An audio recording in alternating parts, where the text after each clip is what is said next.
Welcome to the Joy Lab podcast, where we help you uncover and foster your most joyful self.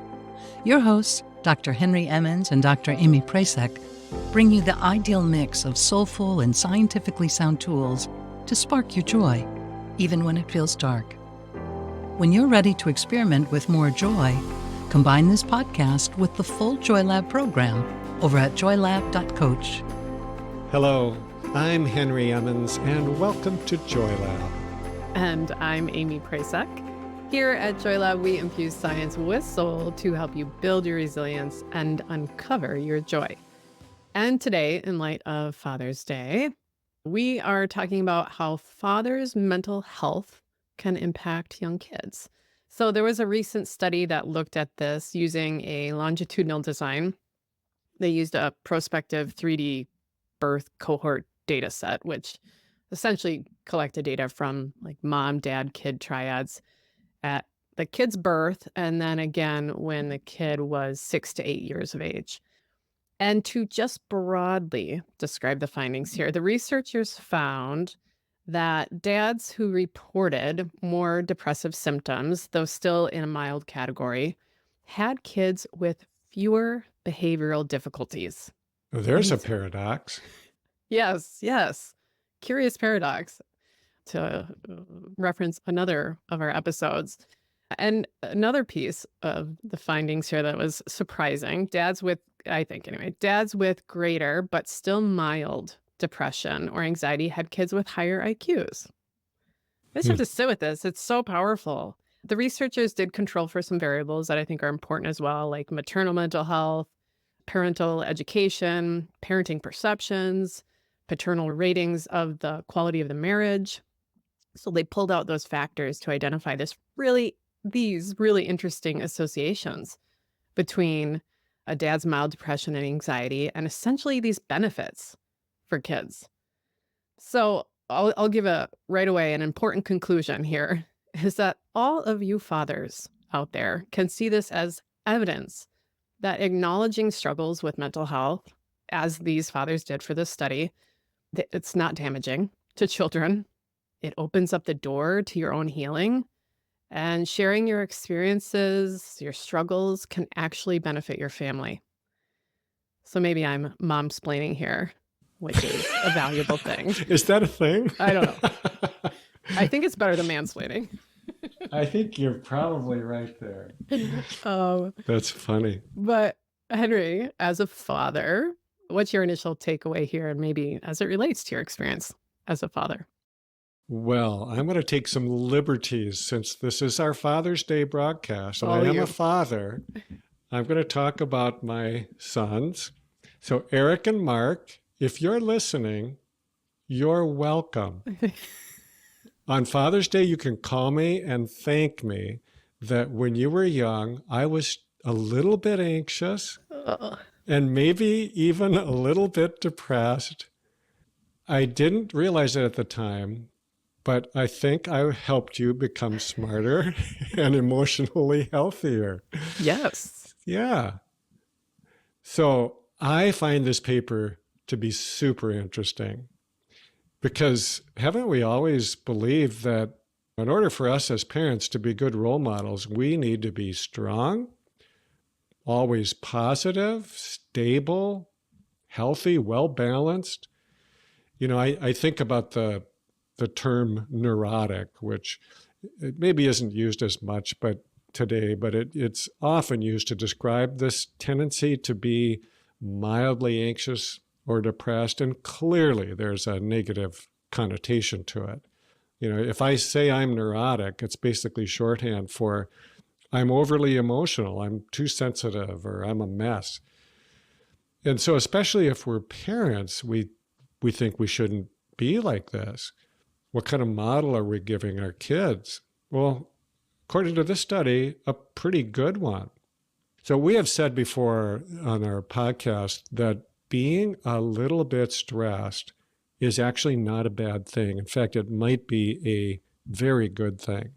At least it seems to be good for the brain to occasionally be mildly stressed. And then to have to go through the work or the process to resolve whatever is causing that mild stress. And I think this study suggests that not only is it good for your brain to go through these things, it might even be good for those around us, and specifically for our kids. Yeah, I think it's such a good point too about what we think strong looks like. I want to push into that a little bit. That I have to be strong for my kids, as you said. It's a common thought, but strength is really only demonstrated in the face of struggle, right? Something hard. We're strong amidst it. That's resilience. But I think, as you're saying, that kind of strength gets interpreted or modeled as unemotional. So we blunt our emotions. Maybe we don't cry in front of our kids. We hold it in. So instead of strength, we're modeling something very confusing to kids. Something hard happens and they see it. They know. Those little monsters know. You can't get anything past them. I'm kidding. They're not monsters. But, they know if someone died or someone lost their job or their parents are getting a divorce or they feel that stress. So something stressful happens. And then in an effort to show strength, I think it's common to model a reaction that is inconsistent with the situation. And that's a powerful signal to kids, right? Here's how to react when something bad happens. When something sad happens, shove it down, put on a happy face, don't talk about it, don't cry. And this really gets to me, as you can see, if you're on YouTube, get a little heated, because this is how I grew up and how at least several generations up from my parents grew up as well. And it was absolutely destructive. We're not protecting our kids from anything by hiding these natural expressions of being alive. I'll give an example. Just this weekend, I got some hard news about someone I love who is not doing well. And I started crying. And my husband and daughter were right there with me. And all our dogs and our chickens. It was an entire audience. But my daughter says to this audience of chickens and humans, "Mom's crying." And she said it so matter of fact, too. Like, everyone, let's pay attention to what's happening right now. And she came over to me and just put her arms around me. And then after a bit, she said, "I know how to make you feel better." And then she told me a knock-knock joke, which I feel like I want to tell now. So, Henry, knock, knock. Who's there? Interrupting cow. Interrupting Moo. cow who? I interrupted. That's pretty good. I like it. It made me laugh. You can always get me with a knock-knock joke. And, like, at her age or any age, right? It was a helpful, comforting strategy, quite honestly. I mean, it's not always the best thing to do to tell a knock-knock joke. But, and I'm not saying that I do this right at all, all the time either. But I'm grateful I've sort of broken that curse of our family, quite honestly. She's learning how to be there for people during hard stuff, how to be with those emotions in her too, not just seeing that outside. She can empathize, she listens, and to see how it can be worked through as well, how something like sadness shifts and transforms. I was crying and then we're laughing and then we're kind of coming back to talking. These are the skills that kids need. So back on track here, related, I want to highlight again that this study collected self-reported experiences and symptoms that fathers communicated. So to me, that says something about the power of opening up about how we're feeling. So these dads saw depression and anxiety within themselves. They had that awareness and then they communicated it. I think that's really important. And I think we're still caught in this stigma, maybe particularly for men, that depression and anxiety are weaknesses. And it is just a lie. It was a lie that snagged my dad and really all the dads in his family and the moms, pretty much everybody up the family tree, quite honestly. And I think this study offers really valuable insight here, right? In this context, these fathers shared how they were feeling, what was happening in their inner world. And then in that, something good happened around them, right? Their kids benefited from it. I think that's so beautiful. And we know this, stuffing our feelings down, putting on a face, pretending to be something or someone we're not, it's harmful. And so here's an invitation to not hide those human experiences from those closest to us, to not let anxiety and depression fester in the darkness, to create a rot that carries down the trunk of the whole tree. And that's not a responsibility, like you have to tell your family everything about your inner life. But it's an invitation to let them know who you are and to be with you. And then in that space, I think healing can happen, even generational healing. Yes. Yeah. I think we're offering really a good model for our kids when we're open about what we're experiencing and not shutting it down. And we're showing them that, it's okay to struggle from time to time. It's okay to have feelings that we don't like. And then if we're able to find ways to actually deal with those emotions, we can ride them out until they pass, or we can face them honestly and directly. We can look to the source of those feelings to see, is there something I can do about it? That's really good, sophisticated, even though simple, modeling that those kids can really use. I do want to emphasize that this study showed benefit for mild symptoms of anxiety and depression, not severe, not incapacitating, and not what we might call clinical depression. So again, just a very quick definition of what is clinical depression. Well, the definition is kind of fuzzy in my view, but I think that it is generally meant for folks whose ability to function has really been impacted by their mood. So, for example, they can't really perform their duties at their job or in their relationships or as a parent or a homemaker or whatever it is. If it's gone that far that you're just unable to do what you need to do in some really important aspect of your life, it's important to get help for that. Nothing good is going to come for you or your kids if you don't address it. So in addition to the modeling that we're talking about, I think there's something else that this study is suggesting about being a good father. And it's what they call parental attunement.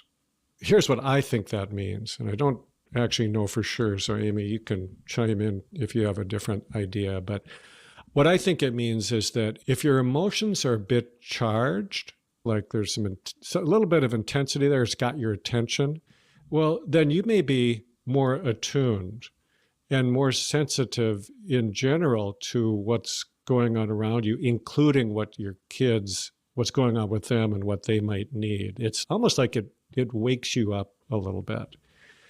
And it's sort of like you're more alive in some way. And maybe the rawness of those emotions also, and I think of this for men, being one who can get caught up in my head, that the emotions take you out of your head and bring you into your body or maybe into your heart.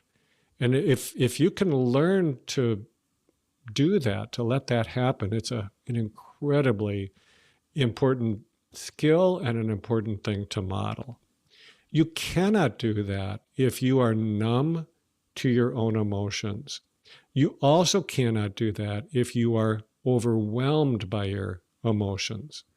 So it's somewhere in the middle, that sweet spot that I think was happening in the study with the mild symptoms that they talked about, where you can be tuned into both your emotions and your kids. And then, maybe you work a little harder to try to make things right for them. So here's an example that I can remember from when my kids were little. One of the biggest, most stressful things for me when they were young was that I just wanted to protect them from anything that might cause them emotional distress. I mean, literally, if they were in emotional pain, so was I. It just hurt to see that. Now, one of I think the most helpful things of my parenting was that I eventually learned to live with that and not try so hard to keep them from these emotional hurts. The day-to-day ones. And I'm so glad that I did. I think that that's one of the things this study is pointing toward. We all need to learn to deal with mild feelings of anxiety or depression, because it is not neurotic to have these feelings. It is human. And when we fathers have the courage to show our humanness, our vulnerability to our kids, they soak it up. Those are lessons that they get without us having to tell them that these are lessons. So back to my own sons for a minute. If you're listening, I want you to know how proud I am that both of you are able to have all of your emotions and not hide them and not be ashamed of them, but to be open, vulnerable, deeply feeling young men. Please pass that on to the next generation. That's a blessing for the next generation, for sure. So as we close, I want to share some wisdom from Lin-Manuel Miranda, the brilliant musician, one of the minds behind masterpieces like Hamilton and Encanto. We even named one of our chickens Bruno after our family's love for the movie. But we won't talk about Bruno today. So here's what Miranda had to say. I think it says something about the role fathers all of us can play in the lives of the next generations. Legacy. What is legacy? It's planting seeds in the garden you won't get to see. Thank you for listening to the Joy Lab podcast. If you enjoyed today's show, visit joylab.coach to learn more about the full Joy Lab program. Be sure to rate and review us wherever you listen to your favorite podcasts. Please remember that this content is for informational and educational purposes only. It is not intended to provide medical advice and is not a replacement for advice and treatment from a medical professional. Please consult your doctor or other qualified health professional before beginning any diet change, supplement, or lifestyle program. Please see our terms for more information.